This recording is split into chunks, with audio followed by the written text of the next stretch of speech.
Students, मैं उम्मीद करता हूँ कि आप सभी लोग अच्छे होंगे। बीएसएससी CGL 4 की विज्ञापन जो है मार्च 2025 तक निश्चित रूप से आ जाएगी। अतः जो भी स्टूडेंट इसकी तैयारी करने की सोच रहे हैं वे लोग अभी से इसकी तैयारी में गंभीरतापूर्वक लग जाए, क्योंकि इस एग्ज़ाम में काफ़ी टफ कंपटीशन रहती है कि जो स्टूडेंट ऑलरेडी रेलवे में, एसएससी में, बैंक में या मल्टीनेशनल कंपनी में वर्किंग है वे लोग भी इस एग्ज़ाम की फॉर्म को फिलअप करते हैं, क्योंकि इसमें ASO यानी असिस्टेंट सेक्शन अफसर की एक महत्वपूर्ण पोस्ट होती है और ये लेवल 7 की पोस्ट होती है। और जितने भी स्टूडेंट जो है कि या तो बिहार के किसी रिमोट एरिया में काज कर रहे हो या देश के किसी कोने में काज कर रहे हो, वे लोग भी चाहते हैं कि मैं अगर बिहार के निवासी हैं तो चाहते हैं कि इस एग्ज़ाम को में कम्पीट कर जाएं, इससे कि क्योंकि ये ASO की जो पोस्ट होती है वो अधिकांश पोस्ट जो है मुख्यालय या हेडक्वार्टर में ही पोस्टिंग होती है और आपको जो है कि पटना में पोस्टिंग हो जाती है। वर्किंग टाइम 10 से 6 रहती है और वीक में 2 दिन हॉलीडेज रहती है। तो ये एक महत्वपूर्ण पोस्ट है, इसलिए बिल्कुल आराम की नौकरी है। और इसमें एक और बात यह है कि इसमें प्रमोशन की चांसेस काफ़ी ज़्यादा है। जो स्टूडेंट अगर 22, 23 या 24 वर्ष में अगर compete कर जाते हैं ASO के पोस्ट को, तो मैं समझता हूँ कि लोग रिटायरमेंट तक ज्वाइंट सेक्रेटरी के पोस्ट तक निश्चित रूप से पहुँच जाएंगे।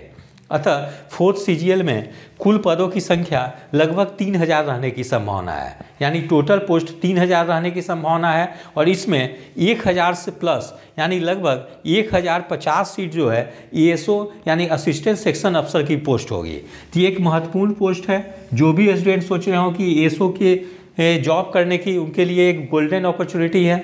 ठीक है, अब मैं आपको बता दूँ कि इसके लिए क्वालिफिकेशन क्या होनी चाहिए। तो किसी भी स्ट्रीम में ग्रेजुएट होनी आवश्यक है, यानी आप साइंस, आर्ट्स, कॉमर्स या कोई भी प्रोफेशनल डिग्री ग्रेजुएट लेवल की है तो उसके है तो आप एलिजिबल हैं। ठीक है। और दूसरा महत्वपूर्ण चीज़ है कि इसमें एज की काउंटिंग कब से होगी, क्योंकि स्टूडेंट इसको लेकर काफ़ी ज़्यादा क्वेरी करते हैं कि सर जो 4th CGL जो आएगी विज्ञापन, उसमें एज की काउंटिंग कब से होगी।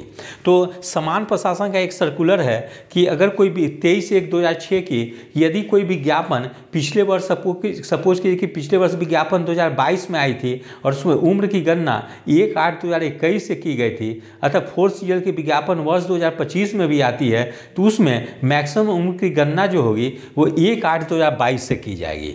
अतः जो 4th CGL की जो विज्ञापन आएगी उसमें एज की काउंटिंग या उम्र की गणना मैक्सिमम 1/8/2022 से की जाएगी।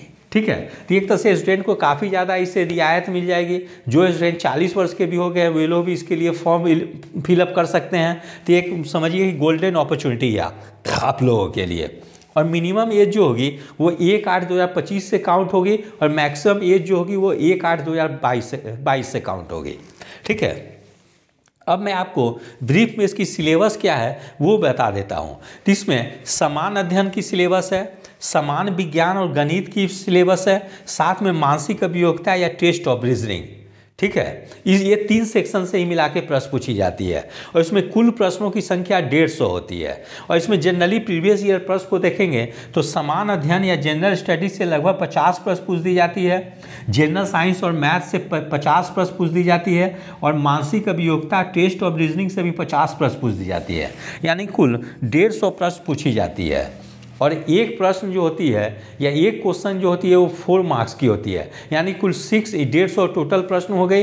तो 150 × 4 = 600, यानी 600 मार्क्स की एग्ज़ाम होती है। और इसमें निगेटिव जो होती है 1/4 होती है। ठीक है, यानी 4 पे 1 जो है कि आपकी मार्क्स जो है करेक्ट कट जाती है। अब मैं आपको बता दूं कि इसके लिए आपको कौन सी बुक स्टडी करनी चाहिए।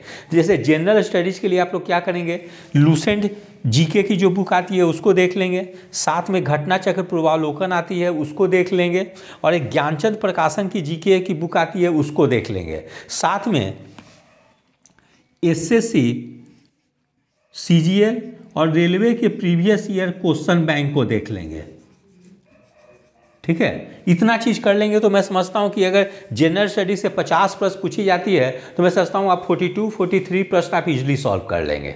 ठीक है, और करेंट अफेयर्स के लिए आप लोग क्या करेंगे, या तो घटना चक्र का वार्षिकांक पढ़ लेंगे या एडिटोरिया का वार्षिकांक पढ़ लेंगे। करेंट अफेयर्स से लगभग 5-6 प्रश्न पूछी जाती है, इसलिए करंट अफेयर्स को भी अच्छे से पढ़ लेंगे।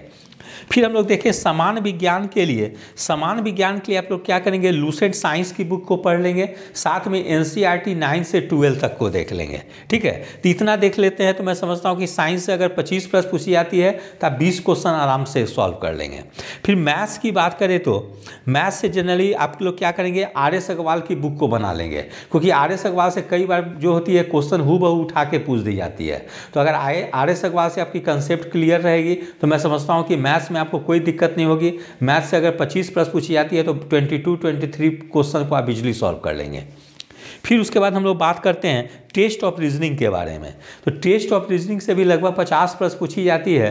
तो इसके लिए आप लोग क्या करेंगे, लूसेंट पब्लिकेशन की जो रीजनिंग की बुक आती है उसको बनाएंगे। उसमें काफ़ी बेसिक से आपको समझाई गई है, और एक बार बेसिक क्लियर हो जाएगी तो फिर आपको रीजनिंग का जब प्रैक्टिस करेंगे तो फिर आपको कोई दिक्कत नहीं होगी। और टेस्ट ऑफ रीजनिंग की जो 50 क्वेश्चन पूछी जाती है वो काफ़ी स्कोरिंग है, उसमें आप थोड़ी सी भी मेहनत कर देंगे तो मैं समझता हूँ 50 में से 45 क्वेश्चन को आप इजीली सॉल्व कर लेंगे।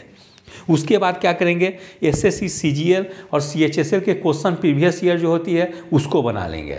ठीक है, तो इतना कर लेंगे तो मैं समझता हूँ कि आपकी पीटी और मेंस दोनों निकल जाएगी। और इस एग्ज़ाम की सिलेबस की विशेषता ये है कि पीटी और मेंस की सिलेबस बिल्कुल समान है। ठीक है, जो सिलेबस पीटी की है जिस पे मेरिट बननी है वही सिलेबस आपकी मेंस की भी है। तो आप इंटीग्रेटेड तैयारी करेंगे, ऐसी तैयारी कर लेंगे आपकी पीटी के साथ साथ मेंस भी क्लियर हो जाए, क्योंकि इस एग्ज़ाम में कंपटीशन काफ़ी टफ हो जाती है, चाहे वो पीटी हो या मेंस हो। क्योंकि पीटी में आप लगभग 115 प्रश्न सही करेंगे, 115 प्लस सही करेंगे तभी आपकी पीटी क्लियर होगी, और मेंस में आप 120 प्लस क्वेश्चन को सॉल्व करेंगे तभी आपकी मेंस में फाइनल मेरिट लिस्ट बनेगी और आप एसओ के लिए चयनित होंगे।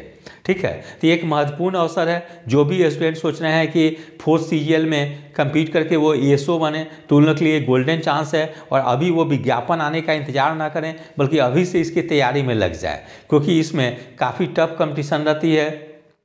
जो स्टूडेंट ऑलरेडी जॉब में रहते हैं वे लोग भी इस पोस्ट के लिए अप्लाई करते हैं, जैसे कोई बिहार दरोगा की पोस्ट पे चयनित हो गए हों, या बीपीएससी से कोई लोअर लेवल पे पोस्ट पे सिलेक्शन हो गए हो, जैसे सप्लाई इंस्पेक्टर हो गई या कोऑपरेटिव ऑफिसर हो गई, तो वे लोग भी इसके लिए फॉर्म फिलअप करते हैं। तो काफ़ी टफ कंपटीशन हो जाती है। और इसमें क्या है कि बहुत सारे स्टूडेंट की जनरल स्टडीज साइंस अच्छी होती है तो उन लोगों को मैथ्स रीजनिंग में प्रॉब्लम होती है, कुछ स्टूडेंट की मैथ्स और रीजनिंग अच्छी रहती है तो जनरल स्टडी जनरल साइंस में प्रॉब्लम होती है।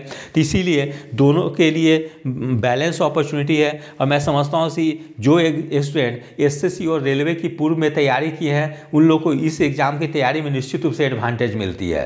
इसके बावजूद भी जिन्होंने कमीशन की तैयारी की है वो भी मेहनत करके और मैथ और रीजनिंग को इम्प्रूव करके वे लोग भी इस एग्ज़ाम में सेलेक्ट हो सकते हैं। और ये जॉब जो है लड़कियों के लिए काफ़ी अच्छा है, क्योंकि एसओ की पोस्ट जो है डेस्क जॉब है, आपको 10 से 5 जो है कि जॉब करनी है, और वीक में 2 दिन ऑफ भी रहती है। उसके अलावा कई बार जो है फेस्टिवल के कारण या स्पेशल लीव भी आप ले सकती हैं मंथ में 2 बार। तो ये लड़कियों के लिए काफ़ी ज़्यादा मतलब आरामदायक जॉब है। ठीक है, तो यदि आप सभी लोग को मेरा चैनल अच्छा लगा हो इसे लाइक से और सब्सक्राइब करें। धन्यवाद, टेक केयर।